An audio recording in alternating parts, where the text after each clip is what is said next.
રેબઝેબ થતા હતા, બીજી તરફ કચ્છ અને અમરેલીમાં વરસાદ ખાબક્યો. ભર ઉનાળે વાતાવરણમાં ઠંડક થઈ ગઈ. આજે સવારથી વાદળછાયા વાતાવરણ વચ્ચે બપોર પછી અમરેલી અને કચ્છ જિલ્લાના કેટલાક વિસ્તારોમાં વરસાદ પડ્યો છે, જેમાં અમરેલી, ધારી અને ગીરના પાતળા, તરશીંગડા, રાજસ્થળી, ગઢિયા અને ચાવંડ સહિતના આસપાસના વિસ્તારોમાં કમોસમી વરસાદ વરસ્યો. આ તરફ કચ્છના ભુજ તાલુકામાં વરસાદી માહોલ છવાયો છે. તો રાપર, અંજાર તાલુકામાં પણ વરસાદી માહોલ છવાયો, જ્યારે લોડાઈ, ખેંગારપર, મોખાણા, નડાપા સહિતના વિસ્તારોમાં કમોસમી વરસાદ વરસ્યો છે.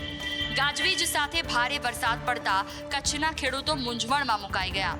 બાગાયતી પાક અને તેમાં પણ કેરીનો પાક લઈ રહેલા ખેડૂતોના માથે પણ વરસાદ સંકટ બનીને આવ્યો છે. આપને જણાવી દઈએ કે હવામાન વિભાગે 14મી એપ્રિલે સાબરકાંઠા, બનાસકાંઠા, કચ્છ અને અમરેલીમાં હળવા વરસાદની આગાહી કરી છે. ગુજરાતમાં સાયક્લોનિક સર્ક્યુલેશનની દિશા બદલાઈ હોવાના કારણે આગામી 48 દિવસમાં કચ્છ અને ઉત્તર ગુજરાતના કેટલાક વિસ્તારોમાં વરસાદ વરસી શકે છે. ગુજરાતના વિવિધ વિસ્તારોમાં સાયક્લોનિક સર્ક્યુલેશન સક્રિય થયું છે, જેમાં છેલ્લા 2 દિવસમાં સૌરાષ્ટ્ર કચ્છના વિસ્તારો પર સાયક્લોનિક સર્ક્યુલેશન સક્રિય થયું હતું, જેને કારણે હવામાન વિભાગ દ્વારા આગામી દક્ષિણ ગુજરાતના કેટલાક જિલ્લાઓમાં ગઈકાલે વરસાદની આગાહી કરી હતી. પરંતુ આજરોજ સાયક્લોનિક સર્ક્યુલેશનની સ્થિતિ બદલાતા હાલમાં તે દક્ષિણ રાજસ્થાન અને ઉત્તર ગુજરાતના ભાગો પર સક્રિય થયું છે.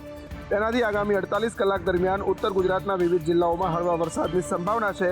તો આગામી 2 દિવસ બાદ સૌરાષ્ટ્ર, કચ્છ અને દક્ષિણ ગુજરાતના દરિયાકાંઠાના વિસ્તારોમાં લોકોને અકળામણનો અનુભવ થશે. આ ઉપરાંત આજથી 3જા, 4થા અને 5મા દિવસે પણ દરિયા કિનારાના વિસ્તારોમાં હવાનું દબાણ વધવાના કારણે બફારા જેવી સ્થિતિ થાય તેવું અનુમાન કરાઈ રહ્યું છે. પોલીસ અને લોકરક્ષકની ભરતીમાં 3.5 લાખ અરજીઓ કન્ફર્મ થઈ છે. આ સાથે જ પોલીસ ભરતી બોર્ડનો કાર્યક્રમ પણ જાહેર કરાયો છે. ગુજરાત પોલીસ ભરતી બોર્ડ PSI અને LRDનો પરીક્ષાનો કાર્યક્રમ જાહેર કર્યો છે, જે મુજબ 30 એપ્રિલ સુધી PSI અને લોકરક્ષક માટે ઉમેદવારો ઓનલાઈન અરજી કરી શકશે. ત્યારબાદ 7 મે સુધી ફી ભરવા માટે છેલ્લી તારીખ જાહેર કરવામાં આવી છે. તો વય મર્યાદા અને શૈક્ષણિક લાયકાત પાછળથી પૂર્ણ કરાતા ઉમેદવારો પણ અરજી કરી શકશે. ઉલ્લેખનીય છે કે ઓગસ્ટ કે સપ્ટેમ્બર મહિનામાં ઉમેદવારો અરજી કરી શકશે. આ ભરતીની નવેમ્બર કે ડિસેમ્બર 2024માં શારીરિક કસોટી લેવામાં આવશે, જ્યારે જાન્યુઆરી 2025માં શારીરિક કસોટીનું પરિણામ જાહેર કરવામાં આવશે.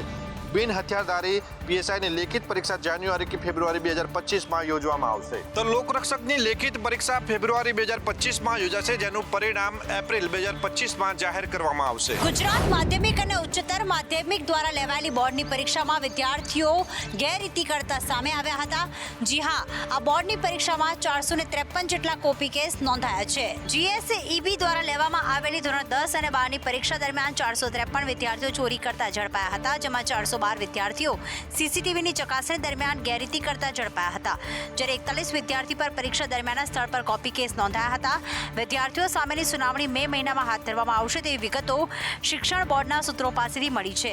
શિક્ષણ બોર્ડ દ્વારા ધોરણ 10 અને 12ની પરીક્ષા ગત માર્ચ મહિનામાં આયોજિત કરવામાં આવી હતી. આ પરીક્ષા અંતર્ગત વિવિધ જિલ્લાઓના પરીક્ષા કેન્દ્રોમાં 41 વિદ્યાર્થીઓ ચોરી કરતા ઝડપાયા હતા. તો વિદ્યાર્થીઓને પોતાના પક્ષ રજૂ કરવા માટે એક મોકો આપવામાં આવશે અને આ પ્રસંગે તેમની સાથે સ્થળ સંચાલક અને એક પરીક્ષક હાજર રહેશે. સુરતના વરાછા સ્પોર્ટ્સ કોમ્પ્લેક્સ મામલે તપાસના આદેશ આપવામાં આવ્યા છે. બીજી બાજુ સ્પોર્ટ્સ કોમ્પ્લેક્સને તાળા મારી કોન્ટ્રાક્ટર ફરાર છે. વરાછામાં સરદાર સ્પોર્ટ્સ કોમ્પ્લેક્સનો કોન્ટ્રાક્ટર MP ફિટનેસ ક્લબ 87.63 લાખનું વેરા બિલ ભર્યા વગર ઇજારાના 2 મહિના બાકી હતા ત્યારે જ તમામ સાધનો ખાલી કરીને રફુચક્કર થઈ ગયો હતો, છતાં પાલિકા તંત્ર ઊંઘતું રહ્યું હતું. આ કેસમાં 4 વર્ષથી આકારણી વેરા વસૂલાત જ કરાઈ ન હોય વરાછા ઝોન સામે પણ આંગળી ચિંધાઈ રહી છે. અત્યાર સુધી કોન્ટ્રાક્ટરને છાવરી, હવે નોટિસ તો ફટકારી, પણ સાધનો કબજે કરી ક્લબને સીલ મારવાની કામગીરી કેમ ન કરાય તે પ્રશ્નાર્થ છે.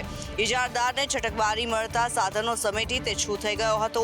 આ ગંભીર મામલે વિવાદ થતા કમિશનર શાલિની અગ્રવાલે તપાસના આદેશ આપ્યા છે. આ ઘટનાની જાણ વિપક્ષના વિપુલ સુહાગિયાને થઈ હતી. તેમણે વારંવાર ફરિયાદો કરવા છતાં પણ તંત્ર દ્વારા કોઈ કાર્યવાહી કરવામાં નહોતી આવી. અમદાવાદમાં AMCની ટેક્સ વસૂલાત સામે સ્થાનિકોમાં રોષ જોવા મળી રહ્યો છે અને તેનું કારણ છે AMC દ્વારા લેવામાં આવતો 100% ટેક્સ. અમદાવાદ મ્યુનિસિપલ કોર્પોરેશનના હદ વિસ્તારમાં વર્ષ 2018માં બોપલ ઘુમા નગરપાલિકાને ભેળવી દેવામાં આવી હતી.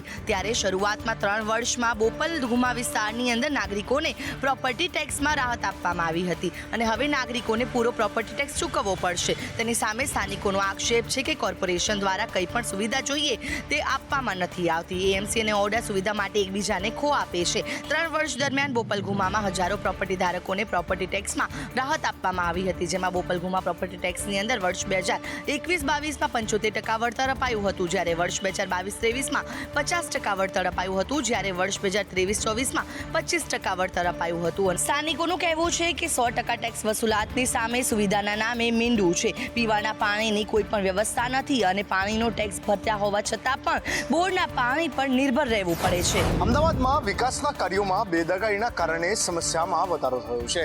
જી હા, ટ્રાફિક સહિત પાર્કિંગની સમસ્યા સહિત અનેક સમસ્યાઓ વધી ચૂકી છે. અમદાવાદમાં હાલ અનેક વિસ્તારમાં વ્હાઇટ ટોપિંગ રોડ બની રહ્યા છે. તેમાંનો એક વિસ્તાર છે જોધપુર, જ્યાં વ્હાઇટ ટોપિંગ આરસીસી રોડ માથાનો દુખાવો બન્યો છે. છેલ્લા 6 મહિનાથી ચાલી રહેલા વ્હાઇટ ટોપિંગ રોડનું કામ હજુ પૂર્ણ થયું નથી, જેના કારણે સ્થાનિક લોકોને તેમજ વાહન ચાલકો અને ધંધાર્થીઓને ભારે મુશ્કેલીનો સામનો કરવો પડી રહ્યો છે.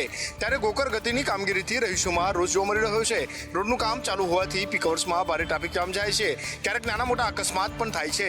સ્થાનિકોના મતે રોડ એટલો ઊંચો બન્યો છે કે આસપાસની સોસાયટીઓ વરસાદી પાણીમાં ગરકાવ થઈ જવાનો ભય છે. હાલ તો વ્હાઇટ ટોપિંગ રોડ સોસાયટીથી ઊંચો લાગી રહ્યો છે, પરંતુ તંત્રનો દાવો છે કે રોડને ખોદીને જ બનાવવામાં આવ્યો છે.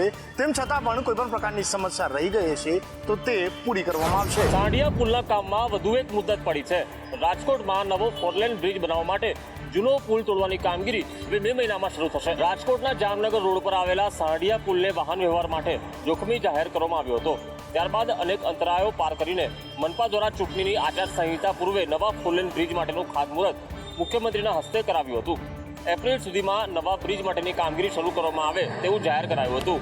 જોકે ડાયવર્ઝનનું કામ હજુ બાકી છે. ત્યાં આખો ડામર રોડ બનાવવામાં આવી રહ્યો છે. આ કામગીરી એપ્રિલના અંત સુધીમાં પૂર્ણ કર્યા બાદ હવે મે મહિનામાં જૂનો પુલ તોડવાનું શરૂ કરાશે.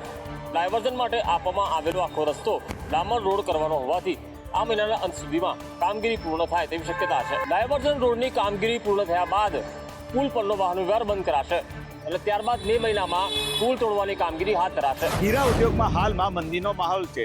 મંદીના કારણે ઘણા વેપારીઓ ઉઠામણું કરી રહ્યા છે, ત્યારે 27 જેટલા પરિવારોની હાલત કફોડી બની છે. સુરતના મિની બજારમાં ડાયમંડ એસોસિએશનની ઓફિસ ખાતે આજે હીરા દલાલીના વેપારીઓ રજૂઆત કરવા પહોંચ્યા હતા.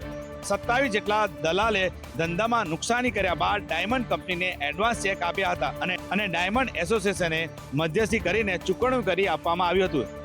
જો કે ચૂકવણું થઈ ગયું હોવા છતાં પણ ડાયમંડ કંપની દ્વારા કેસ કરવામાં આવતા દલાલોને જેલમાં જવાનો વારો આવ્યો હતો. પરિવારના મોભી જેલમાં હોવાના કારણે પરિવારની હાલત કફોડી બની છે.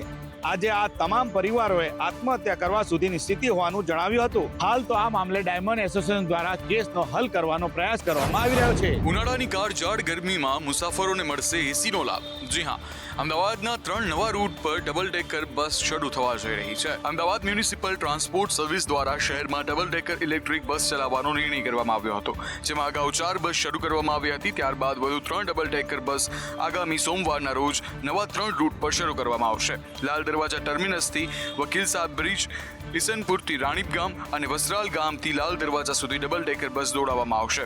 જણાવી દઈએ કે એએમટીએસની ડબલ ડેકર બસમાં કુલ 60 મુસાફરોને બેસાડવાની ક્ષમતા છે, જેમાં નીચેના ભાગમાં 29 અને ઉપરના ભાગમાં 36 સીટોનો સમાવેશ થાય છે. આટલું જ નહીં, ઉપર અને નીચે આમ બંને માળોને મેળવી અને કુલ 4 જેટલા કેમેરાઓ બસમાં લગાવવામાં આવશે અને સાથે જ ઇમરજન્સી અથવા તો કોઈ સંદેશા આપવા માટે ડ્રાઈવરને વોકી ટોકી સિસ્ટમ પણ આપવામાં આવ્યું છે. જામનગરમાં હેડ કોન્સ્ટેબલ લાંચ લેતા પકડાયો છે. 1 બોટલ દારૂ સાથે પકડાયેલા શખ્સ પર કેસ ન કરવા હેડ કોન્સ્ટેબલે 15,000 માંગ્યા હતા. જામનગર પોલીસ હેડક્વાર્ટરનો હેડ કોન્સ્ટેબલ 15,000ની લાંચ લેતા ઝડપાયો છે. 1 બોટલ સાથે ઝડપાયેલા શખ્સ પર કેસ ન કરવા બાબતે હેડ કોન્સ્ટેબલે લાંચ માંગી હતી. જોકે શખ્સ લાંચ આપવા માંગતો ન હતો, તેથી તેણે આ અંગે એસીબીને જાણ કરી હતી. એસીબીએ છટકું ગોઠવીને હેડ કોન્સ્ટેબલને 15,000ની લાંચ લેતા રંગે હાથે ઝડપી લીધો હતો. પોલીસ હેડક્વાર્ટરનો હેડ કોન્સ્ટેબલ બાદલ ચોટલિયાએ 1 બોટલ દારૂ સાથે પકડાયેલા શખ્સ સામે કેસ ન કરવા 15,000ની લાંચ માંગી હતી. ત્યારબાદ રોકડ રૂપિયા 15,000 આપવાનું નક્કી થતાં લાંચ લેતા પોલીસ કોન્સ્ટેબલને એસીબીએ ઝડપી પાડ્યો. હાલ જામનગર હેડ કોન્સ્ટેબલ લાંચમાં ઝડપાઈ જતા પોલીસ બેડામાં ભારે ચર્ચા જાગી છે. સાથે લાંચિયાઓમાં ફફડાટ ફેલાયો છે. અમદાવાદમાં લોકસભાની ચૂંટણીને લઈને તંત્ર એક્શનમાં આવ્યું છે. 84 જેટલી ચેકપોસ્ટ પણ ઊભી કરવામાં આવી છે. ગુજરાતમાં લોકસભાની ચૂંટણીમાં કાયદો અને વ્યવસ્થા જળવાય અને આદર્શ આચારસંહિતાનો ભંગ ના થાય તે માટે થઈને પોલીસે કામગીરી શરૂ કરી દીધી છે. શહેરમાં ચૂંટણી સંદર્ભે 84 જેટલી ચેકપોસ્ટ ઊભી કરવામાં આવી છે. શહેરમાં વાહનોનું સઘન ચેકિંગ કરવામાં આવી રહ્યું છે. આ સાથે શહેર પોલીસે અત્યાર સુધીમાં નાસ્તા ફરતા કુલ 71 આરોપીને પણ ઝડપી પાડ્યા છે. હજુ નવા આરોપીને પકડવા માટે આજથી પોલીસે 18 જેટલી ટીમો તૈયાર કરવામાં આવી છે. અલગ અલગ રાજ્યોમાં સંતાઈ ગયેલા આરોપીને પકડવામાં આવશે. પંજાબ, હરિયાણા અને રાજસ્થાનમાં જઈને પણ પોલીસ કામગીરી કરશે. ચૂંટણીની જાહેરાત બાદ આદર્શ આચારસંહિતા લાગુ થઈ જાય છે અને 4002 જેટલા જે લાયસન્સવાળા હથિયારો જમા કરી દેવામાં આવે છે. જો કે અમદાવાદની અંદર 5132 જેટલા લાયસન્સવાળા હથિયાર નોંધાયેલા છે.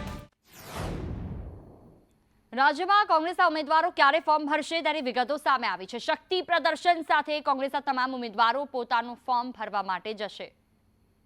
ગુજરાત કોંગ્રેસના ઉમેદવારો 15 એપ્રિલથી ફોર્મ ભરવાની શરૂઆત કરશે.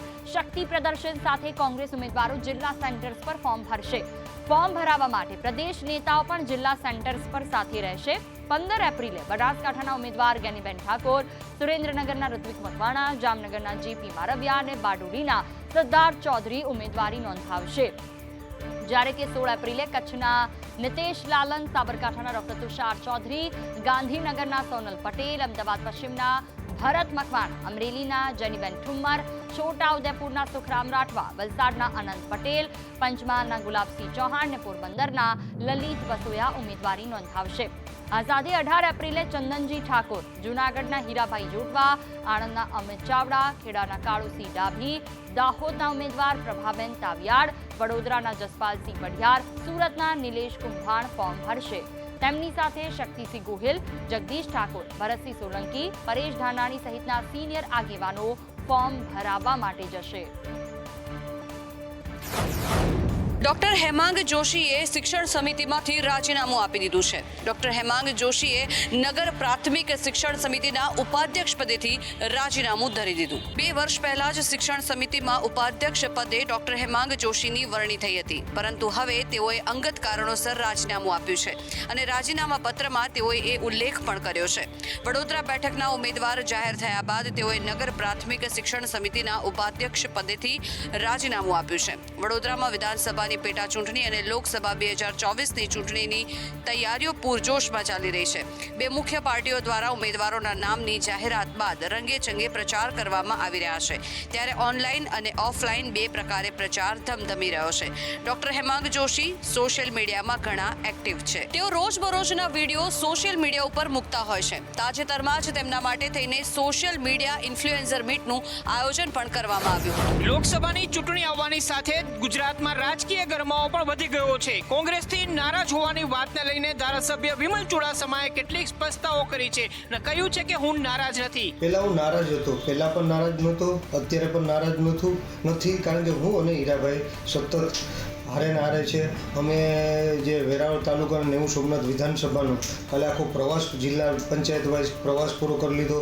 કાલે કાર્યાલયનું ઉદ્ઘાટન કર્યું અને કાર્યાલયના ઉદ્ઘાટન છે એ મારી ઓફિસ છે ત્યાં જ સંસદના ઉમેદવાર હીરાભાઈ જોટવાનું કાર્યાલયનું ઉદ્ઘાટન કર્યું. હીરાભાઈને 3 મહિના પહેલાં કહી દીધું છું કે હવે તમે એક જ છો, એટલે તમે જ ઉમેદવાર તરીકે છો, એટલે આવી કોઈ નારાજગી નથી. અને કાલે પણ સ્પષ્ટતા મુજબ કીધું, અમે સાથે મળી અને સાથે પૂરી લોકસભામાં સાથે મળીને પ્રચાર કરીએ છીએ.